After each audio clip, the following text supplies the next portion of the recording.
on too long.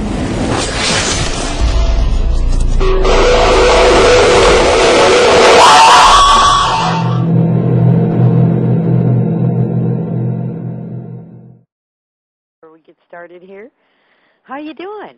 I'm doing great. It's a beautiful evening in Las Vegas, and I'm getting ready to go up to the mine tomorrow. Ah, the mine. What is this mine? It's a little gold mine I started about 10 years ago. It had been worked for the last 100 years. It's just a small little operation, but it keeps me out of the bars. Are you mining helium-3 over there? I wish.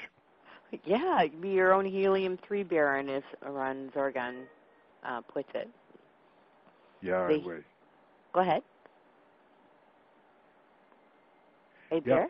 It'd be nice if I had helium-3, but no, it's a little gold mine and should be producing any week now. Producing gold? Right, it's a little gold mine. Just a little one. And how do they go about mining for gold these days? Is it more advanced than it used to be? There's two ways. Number one is underground and open pit, and ours is open pit. In other words, we just go in from the top and scoop up the ore, and we separate the good ore from the bad ore. We take the good ore up to the mill site and crush it, and then it's mixed in a ball mill in a kind of a slurry, and then it goes across what they call a woofer table, which shakes. It has little rills, and it shakes the heavy concentrate into a little fine line that goes into a bucket, and then there's two things you can do with the concentrate. You can either sell that or you can refine it. I elected not to get a permit to refine it because it's just too expensive and takes a lot of chemicals, so we're just going to be selling the concentrate. Now, I'm assuming, based on your experience with the mine there, it's in Nevada, correct? Right. That you recognize the equipment, the view of what that equipment might look like maybe from an airplane. That's correct. Yeah, so this kind of leads us all to your original photographs of anomalies in the Copernicus crater on the moon. That's right, and I didn't really realize what we had found until Ron Zorgon, the infamous Zorgon, came along and started finding the equipment. And when he found the bucket wheel excavator, which was as clear as a bell on that Copernicus photograph that I obtained from NASA, that was really it. And then Skeptic Overlord from Above Top Secret was the one that pointed out that the whole north face of the Copernicus crater looked exactly like a strip mine, which it does.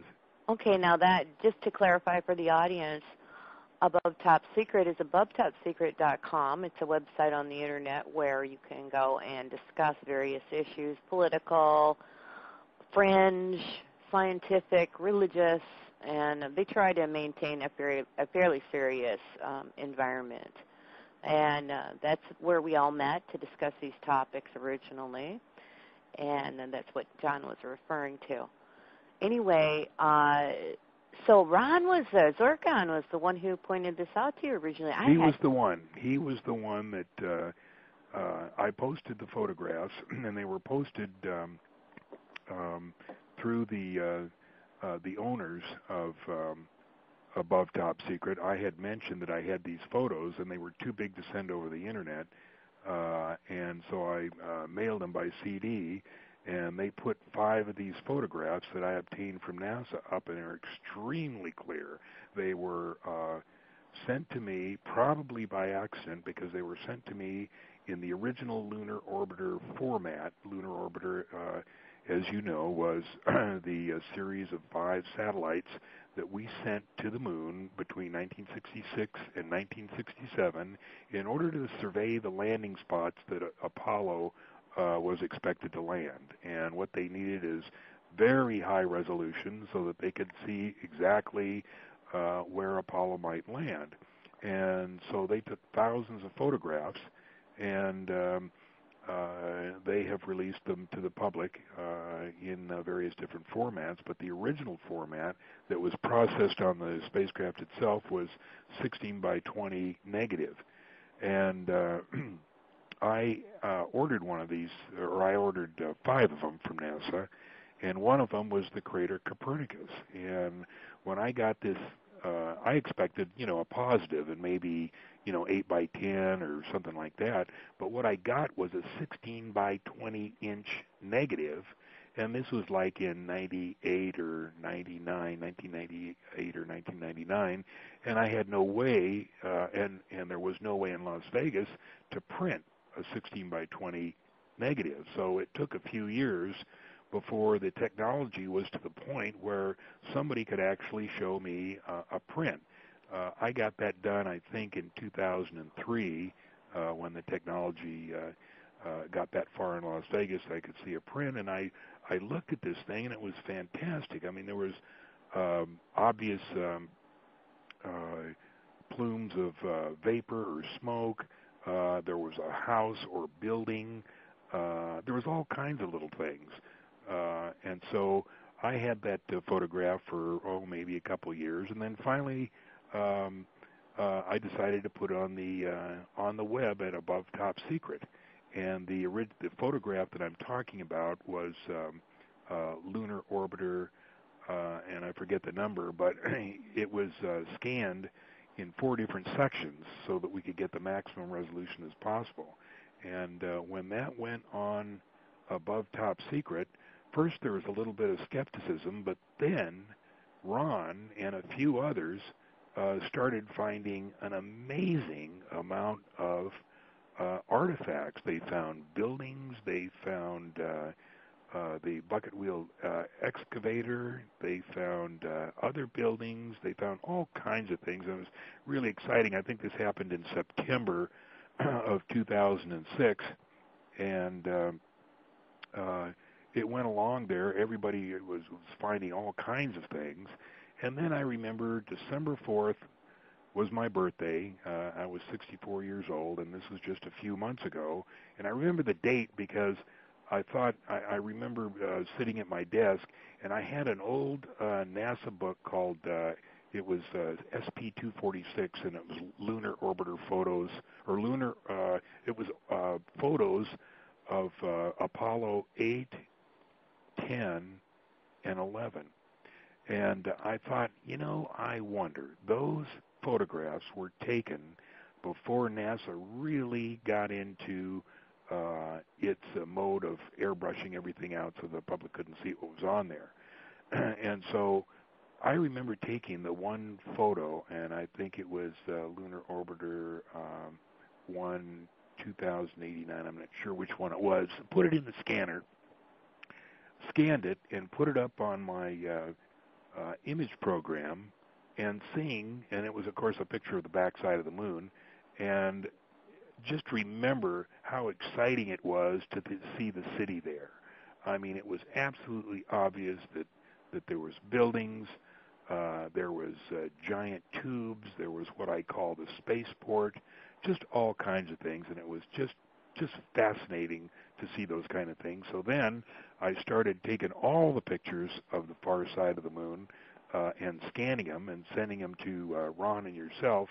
And the one photo that was that's a very famous photo taken Lunar Orbiter 1 on one of its first passes on the backside of the moon, and seeing all these mining areas. I mean, there was roads and equipment and things spraying dust all over. And then Ron found the control tower, and just obvious. It was really an exciting time. Now, Ron said something about the camera that took these original photographs, especially the one of Copernicus that you had. It had a special additional resolution where you could see vast distances without pixelization in the image. Do you understand what I'm talking about? Yeah, these were just straight negatives. There was no, they didn't use digital cameras in those times. Right. There was not such a thing as a pixelization, in other words. So what we did is we could zoom in as far as we wanted and see as much as we wanted.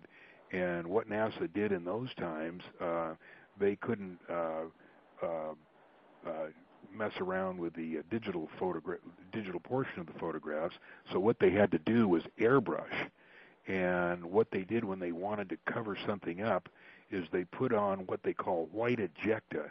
And that was a white material that they claimed was ejecta coming out of the moon, covering certain areas. And that would be mostly around like craters and those long white rays from the crater center? Right. Okay, yeah. And that's all that is NASA covering up the cities. But because they weren't really adept at it, and because they had no idea in the late 60s that 40 years or 30 years later, 35 years later, that the average public would have imaging programs that could go right to that stuff and see it clearly. So of course the ejecta does cover some of the parts of the cities, but what it doesn't cover, you can clearly see buildings and structures and all kinds of things. And I came across that Zond 3 photo taken by Russia. I think it was taken in 1965, and sent that to you. And it's just amazing how many huge pieces of structure there are on the backside of the moon. Oh, very interesting. Yes, very interesting. And that kind of ties into the remote viewing data that you had. Have you established that the remote viewers who saw the structures on the far side of the moon have they generally determined that it's us or them? No, the guy that did the best part, I'm at a loss now. What was his name? Do you remember? The guy that was originally involved in the Stanford University. Oh no, I know absolutely nothing about remote viewing. You are my first introduction to the concept of remote viewers. I'll remember his name in just a second. He wrote a book called Penetration, and he was quite specific about the stuff that he remote viewed for a secret government agency. And he saw all the stuff that we saw, and they included giant bridges that appeared to go nowhere. In other words, it looked like a bridge, but then it would stop halfway. And what was covering it? What was Pardon? covering the other half of the bridge? Something may have been covering, but he saw giant equipment, giant what appeared to be lighting fixtures, all kinds of interesting stuff, and just more or less confirmed what Ron and I had seen. Wasn't he the one, though, the Penetration, wasn't that the book that is selling on eBay for like $800? Yeah. Amazon.com, I think it's upwards of $400 or $500 for a copy, and I got one and read it, and it was just enthralling to read that this guy was seeing it, and this was, I think he wrote the book in the late 80s about some remote viewing he had done in 1976. And so, we're talking about stuff that he had remote viewed 30 years ago, and we were just finding out about it. Oh my goodness! Now, see, this is just a whole new concept to me. I'm not even remotely familiar. I can't imagine that it's been established to the point where $800 for one book. That's amazing. Well, it certainly was worth it, and I'll remember his name in a second. I've got it over on the table. He did see some amazing things, and so we have confirmed it. And it's no wonder that NASA is trying to keep this a secret because, we've been led to believe that the moon is airless. The gravity is 1/6 that of Earth. It's a desolate, barren kind of thing, and that's not true. The moon, the other side, I'm not talking about the side that we can see. As you know, the moon is in rotational lock, which means one face of the moon faces Earth at all times. Well, that's pretty much barren, and there is a lot of stuff on that side, but most of the real cool stuff is on the other side, and there's lakes, rivers, vegetation, people living up there that look very similar to us, but a lot more advanced than us, and huge cities. Now, what they're doing there, I don't have the slightest idea. I do know that we have been going to the moon since 1962.